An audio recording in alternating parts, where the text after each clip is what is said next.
Welcome to Eudaemonia, the podcast that is all about flourishing. Plug in, relax, and get ready for the goodness as we explore the traits and practices that can help you thrive in life. With your host, Kim Forrester. How often in your busy life do you stop to smell the roses? To be still, quiet, to be truly present? Tom Cronin is a renowned Australian author, speaker, and meditation teacher. He is the creator and executive producer of the upcoming movie The Portal, and he's the founder of the Stillness Project, a global movement which seeks to inspire 1 billion people to meditate daily. Now, it is a delight to be connecting with Tom today to talk about the astounding benefits of meditation and to learn more about how we can embrace and enhance stillness in our noisy, busy lives. Good evening, Tom. It's so wonderful to have you here with me. How are you? I'm great, thanks. It's good to be here. Thanks for inviting me along. Oh, it's my absolute pleasure. Now, I wanted to start by going through some of your backstory because I think many people would assume that meditation only works for people who are already naturally very Zen-like and very laid back. But when you found meditation, you were in the midst of some very dark, very stressful years in your life. So can you tell me more about where you were at in your life when you discovered meditation and how stillness has changed your life? Yeah, it's a great thing that you brought up there, particularly for a lot of people that think, there's no way I could meditate, I'm way too stressed. And I always liken it to, I'm too unhealthy to go to the gym or exercise, I need to get healthier first. It's kind of like, that's why you go to the gym. And, for me, I was incredibly stressed when I started to meditate. I had incredible insomnia. It would take me hours to fall asleep. I had a mind that ran 1,000,000 miles an hour. I worked on a trading room floor. So really picture the film Wolf of Wall Street and imagine a massive trading room floor of 150 guys yelling and screaming back in the late 80s, trading, multitude of different products from currencies and swaps and bonds and bank bills and cash. And it was frenetic and fast and furious, and throw onto that fire a mix of, drugs and alcohol and incredibly late nights, taking bankers out to expensive wine clubs and restaurants and nightclubs. And it just was like so overwhelming for my nervous system. And then come the weekends, most of the traders and brokers in the industry pretty much would just be sleeping most of the weekend and, resting or playing golf. But I got very much involved in the sort of late 80s, early 90s rave culture, which was big warehouse parties in industrial estates of Sydney. And so I spent my weekends, doing more drugs and doing more partying with, massive warehouse parties till dawn on a Sunday and then going to a recovery party all day Sunday. So my body just had no respite. My nervous system had no rest. And that created a major catalyst for change through symptoms. Your body's an amazing vehicle that is always giving you communication about need to change. And a symptom was that. So for me, it was depression, anxiety, panic attacks, insomnia, eventually agoraphobia, which is that inability to leave the house. So that's where I was at when I discovered meditation. Thankfully, that's what I discovered at that particular point in time. I was seeing doctors, I was seeing psychiatrists, I was put on pharmaceutical drugs. I was literally in the midst of a full-blown nervous breakdown. So how did you discover meditation in the midst of all of that busyness and angst and stress and horror? Look, the thing with this in the late 80s, actually by the time this had happened, it was early 90s. There's no internet, there's no Google. It's not like you pick up your iPhone or your iPad and you start Googling meditation in Bondi where I lived. And so I was watching a TV documentary at the time, and they were doing a documentary story about a property developer in Australia and his success. And there was a tiny little slither of the segment in that story about him using meditation as a device that helped him be successful. And as I watched that, I saw him sitting in a chair in a suit, of all things, not in lotus, not in robes, just this man in a suit, a very successful businessman, sitting in a room on a chair meditating with his back up supported. And I was like, wow, it was this whole new vision of what meditation could be. And I became so excited and intrigued by this that I actually when picked up, most people who are listening might not even know what this is, but it was a big book, a yellow book that was on the floor that we used to stop our door from closing in the wind, called the Yellow Pages. And I distinctly remember putting that on the coffee table and opening it up to M for meditation and scrolling through. And I literally started to ring the centers around Sydney that offered meditation programs. And that's how I discovered meditation. And I came across a number of different techniques, but it wasn't until I found one called Transcendental Meditation that it had a phenomenal impact on my life. Now, we were just discussing before the interview about the overwhelming pace of your life at the moment. You've got an awful lot on with the film that we'll get to later on in the interview here. You're juggling many balls at the moment. What is the difference now? How has meditation changed the way that you cope with or thrive within the life that you are leading? No, I want to be really clear. It's not like you suddenly become enlightened when you're a meditator. It definitely made huge impact in my life. The anxiety went away, the insomnia went away, the depression went away, and I actually went back into my job after having to quit for a while. And I continued on in that job as a broker for 16 more years, the same clients, the same chair, the same company. End up working for that company, the same company, for 26 years as a broker. And of course, I still had stress along the way. I still had challenges. Now today, I don't work as a broker. I'm a meditation teacher, speaker, retreat host, and also film producer. And, I still get challenged. I still have times when my body's tired, my nervous system is feeling a sense of overwhelm. And the thing that happens is quite remarkable, is that you reduce your stress response to life. So your stress response, that is those symptoms called anxiety or panic or depression or just overwhelm, starts to reduce. So you can be in the world and have less reactivity to the world, which enables you to be more fully in the world because you stop that sort of great fear and pulling back. But what also happens simultaneously is, as you find yourself having less stress response, you start to go, oh, that's interesting. I can now do more. And so you end up taking on bigger projects, get more creative, and start to add more to your life as a result of greater capacity. It's a fine line we walk, I think, along the way, because I don't want to delude people thinking that all of a sudden you're going to be this enlightened monk, you're never going to have a stress response. And I see some meditators doing what we call mood making. Hey, I'm a meditator, I shouldn't be stressed, but oh my God, underneath I'm really freaking out. It's about being really authentic and true. You will have less stress response, but we're humans, and so we still have some effect of life. It just means that you have less effect, less stress effect, but also you increase your capacity. So you take on greater challenges and greater demands, which is about reaching a fuller potential. You reach great potential as a meditator. I think another thing that we expect in our modern age is for us to have instant results, for us to have instant gratification. How long do you feel it took, once you started a daily meditation practice, for you to be able to step back out into the world again and start reclaiming your health and well-being? Yeah, for me, it was very quick, to be honest with you. And that's what I really loved about this technique. It is a deep meditation that really does have a very powerful effect on the physiology. So the sleep was the major thing that changed very, very quickly. I had chronic insomnia, like I said, but, within the first week, I was sleeping so deeply and I was literally falling asleep everywhere. I'd be watching TV and next thing fall asleep. And that had never happened literally in my life. The daytime naps would never happen for me because it would always take me too long to fall asleep. But here I was, within minutes, just dropping off into sleep, which was a really great liberating experience for me. So that was the main thing. Within the first week. Within a few weeks, I started to notice my mood started lifting. I started to feel a sense of lightness and happiness coming in within like a few months. And, it just continued on and on and on. So, I do make people understand that it's, as a teacher, this is a lifetime process. We all brush our teeth every day, not because we have holes in our teeth. We brush our teeth to prevent the holes. And so this is what meditation is. It's part prevention and part cure.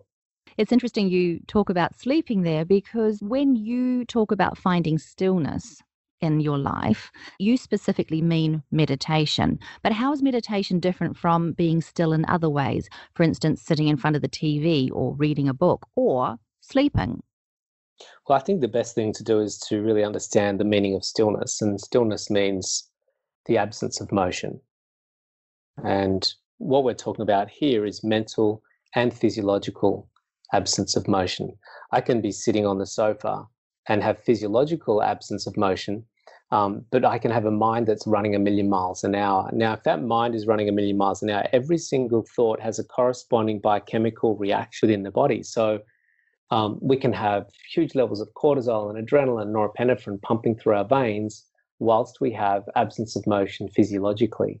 Now, that's going to be very detrimental to our body. For instance, you can be very still in a movie cinema and watching a film like Paranormal Activity or Saw 3, and that horror film will be having significant damaging effect on your body, even though physically you're sitting still. So it's important we have mental and physiological stillness at some points in our day, and that's where meditation comes in to actually still the mind. And this is why it's been scientifically proven that the meditations where the mind achieves stillness, a transcendence, the physical body goes into a state of rest that is considered 4 times deeper metabolically than what we experience when we're sleeping.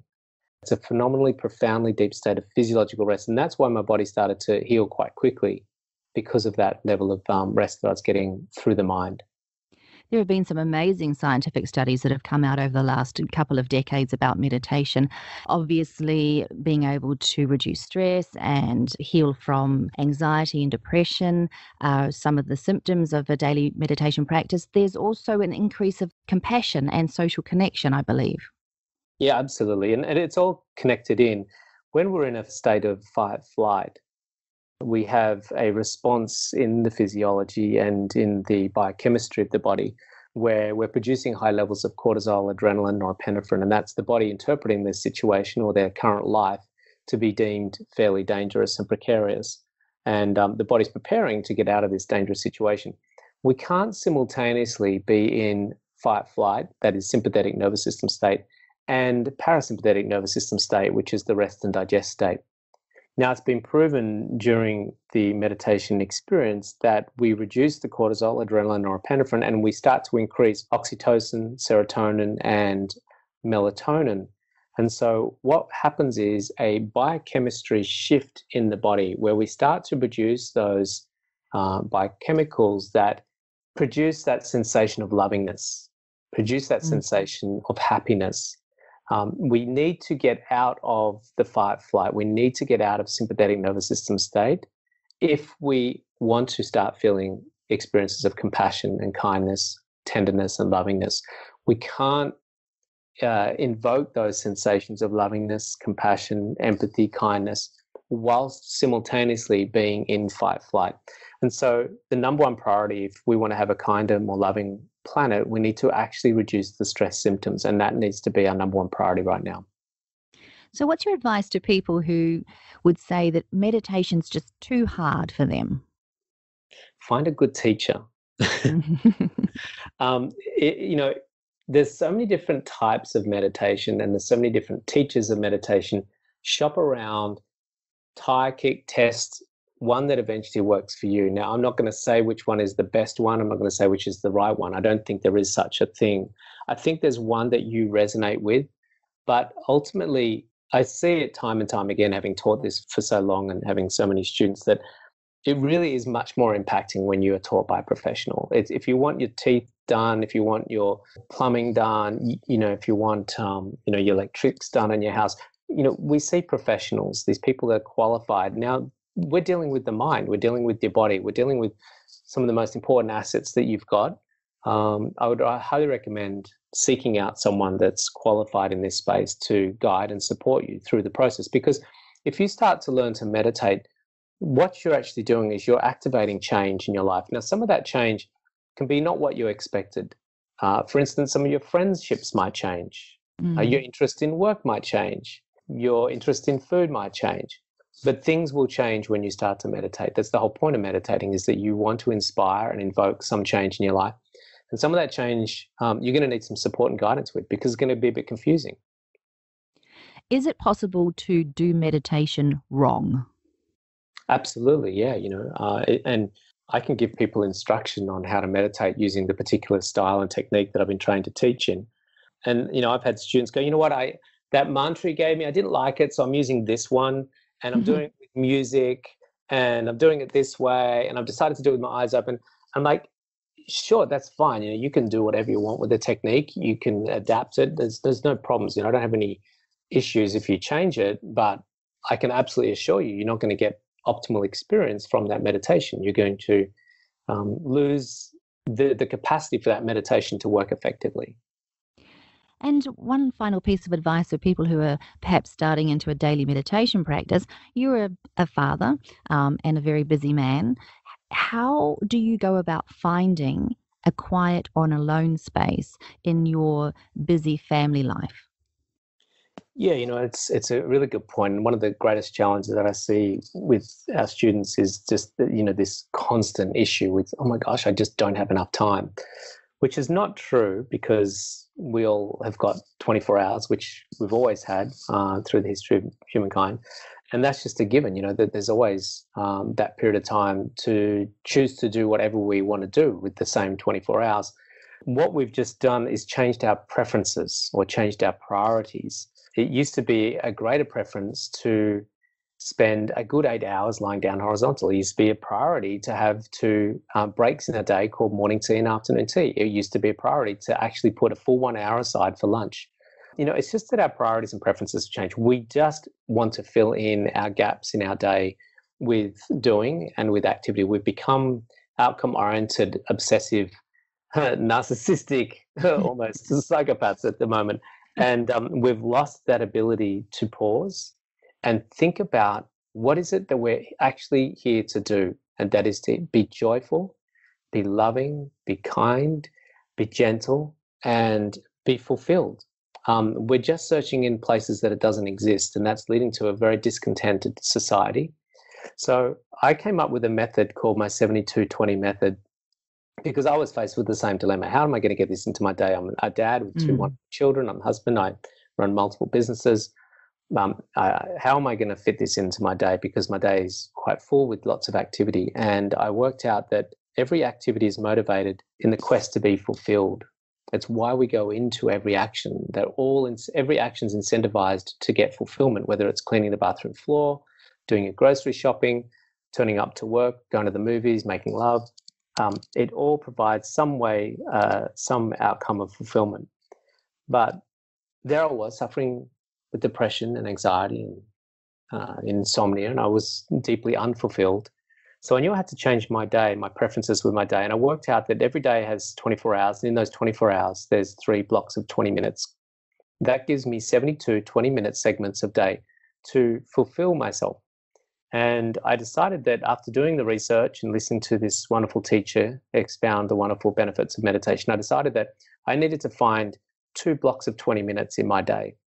And so what I decided to do was I decided to almost make a mental pie chart of 72 20-minute pieces of pie, and to exclude 2 of those solely and unconditionally for meditation, once in the morning before breakfast and once in the afternoon. I actually just got out of my afternoon meditation literally 15 minutes ago.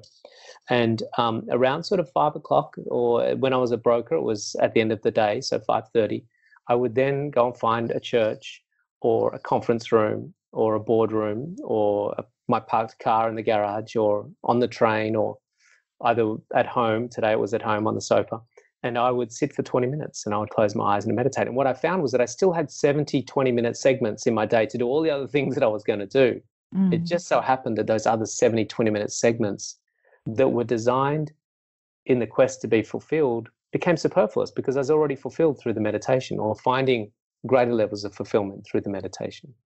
I love the idea of you sitting in your car meditating or going off to a church meditating. I think that there is an expectation that we're supposed to meditate, on the beach or in some beautiful sacred space in our home. But what you've actually said there is just find a space that works for you. Oh, yeah. Look, to be honest with you, the parked car I would put it up there as one of the top recommended meditation spots. And people go, but it's, they want some beautiful romantic location with candles and incense and sea washing up against rocks by their feet.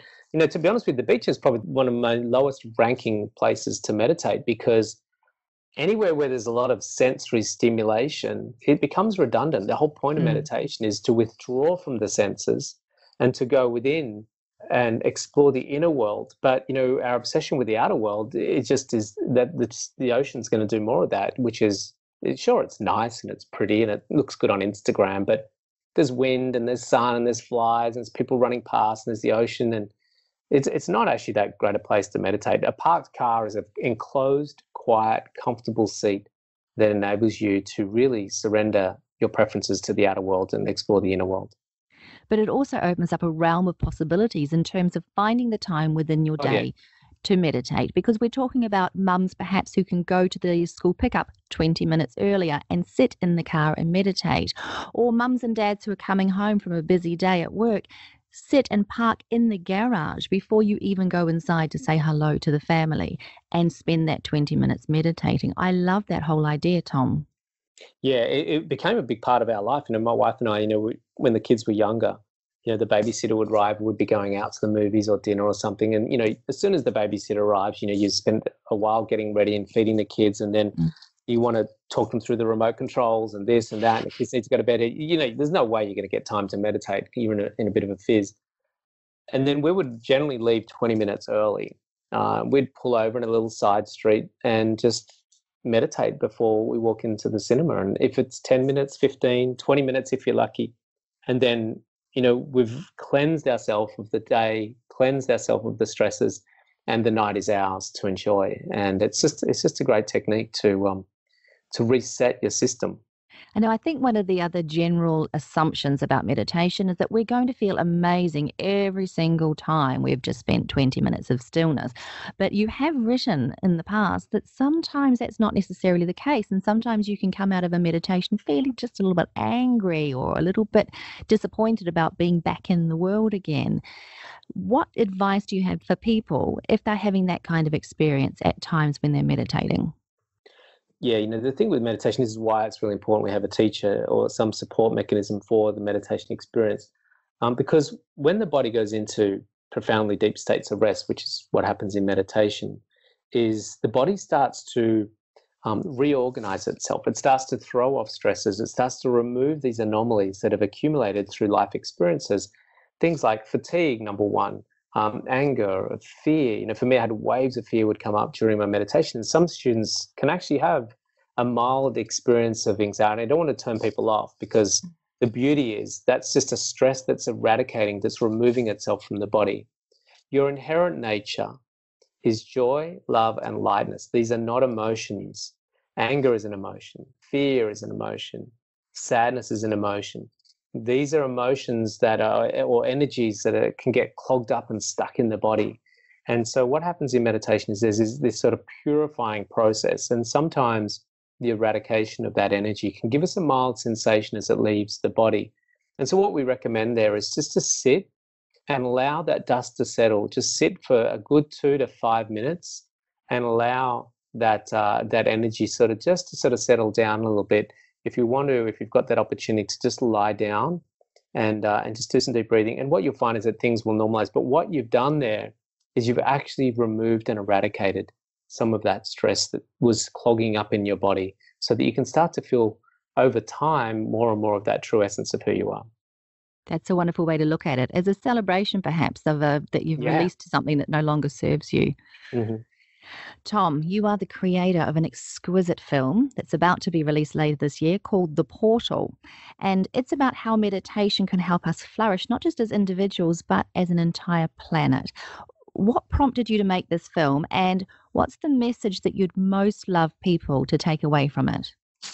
I saw The Secret and there was I was really moved by The Secret, and it really was impacting me. It was like, wow, this is awesome. But I kind of felt like as I left it, it's like, but what do I do now? What's the next step? And I really felt that it left me in the, hanging a little bit. And so I really had a big vision to inspire 1 billion people to meditate daily through the Stillness Project. And we created online programs and coaching programs and ran retreats and did corporate speaking gigs and wrote books. And I felt there was this medium calling out for me, this film medium to get that message out. And so we raised some money from some wonderful people, and who supported the vision. And we filmed 6 remarkable stories, one in Toronto, some in the USA, and then an amazing one in a Syrian refugee camp in Jordan, a UN rights lawyer, who had all been through a crisis moment. And we researched 300 different stories of people that had all had a crisis point in their life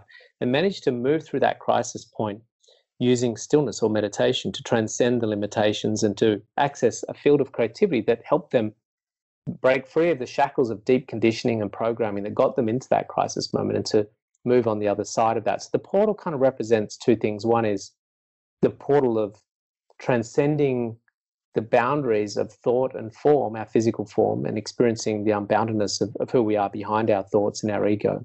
But also on a macro level, what does humanity look like if we all start to experience greater levels of compassion and love and unity and connectivity with nature? Because that's a possibility for us, and we have all the wisdom and all the knowledge to get there. And I believe, and we've got many people in the film that believe, there is the possibility for an enlightened society, and we just need to embrace that vision and start to explore that as a possibility, and that's what we present in the film. So yeah, it was a big task that I brought on, but we really wanted to inspire people through story, not through lecturing at them, this is what you should do, but just to inspire them through personal experience and see what other people have done and give them a sense of hope that no matter where they are in their life, they've got that possibility as well. And it's really quite simple. It's not about doing more, it's about doing less and sitting in stillness. A truly beautiful vision, Tom. And I love that you are, as you say, inspiring through example. I truly believe that's the only way that we can actually change the world, is by setting an example that we hope others will follow. Now, finally, on every episode of the Eudaemonia podcast, I ask my guest for a morning reminder. So I normally ask for a daily ritual or practice that can help my listeners start their day feeling a little more fulfilled and inspired. Now, obviously, with you, we're going to talk about meditation. But for people who are super busy or just starting out with meditation, or even are a little resistant to the whole idea, can you name 1 or 2 simple practices that people can adopt to ease themselves into a daily stillness ritual? Yes, I can. And I'm going to add 2 things to it. One is a stillness ritual, which is literally just get out of bed. First thing I do is brush my teeth. I use a tongue scraper, so I scrape my tongue using a metal tongue scraper, and I drink some water. And then I'll just go and sit. And this can be for 1 minute, it can be for 10 minutes, but just have a window between getting out of bed and getting into activity, picking up your phone or meeting your children or getting breakfast, watching the news, turning on the TV. Just sit and get to a chair or sit on the floor cross-legged, whatever you feel comfortable with, and just close your eyes. And it can be as simple as observing the breath moving in and out of your nostrils. This alone is like a centering, a platform, a foundation for you to go about your day. And then the other thing that we can do, which is really profound, is to contemplate after that stillness is achieved. Contemplate, what do you want to experience, not as an outcome in your day, but what do you want to experience as a feeling in your body through the day? Forget what your day was yesterday. Forget how you feel today, right now. But what do you want to experience through the day? Do you want to experience lightness? Do you want to experience joy? Think about the sensation that you would like to embody. This is a very empowering process, and it gives you a bit of autonomy into moving into your day. I love that a lot, because by setting that intent early on in the day, you actually empower yourself to choose that exact emotion at points throughout the day. Yeah, it's like a return to base sort of code that you use throughout the day. Fantastic, Tom. 2 amazing, simple rituals there that people can adopt. How do people get hold of you? What is the website for the Stillness Project? They can simply go to stillnessproject.com, www.stillnessproject.com, or just go to tomcronin.com and you'll find me at both of those. And if they want to follow our journey for the film, in the interim until we get our websites up and running, they can go to theportalmovie.com. Tom Cronin, thank you so much for sharing your gorgeous energy and your wisdom with us today. It's been a pleasure. It's great to be here. Thanks so much, Kim. Morgan Freeman once said, "Learning how to be still To really be still and let life happen, well, that stillness becomes a radiance. You've been listening to the Eudaemonia podcast. If you'd like to learn more about how to live a truly flourishing life, please subscribe and check out eudaemoniapod.com for more inspiring episodes. I'm Kim Forrester. Until next time, be well, be kind to yourself, and find those moments of stillness.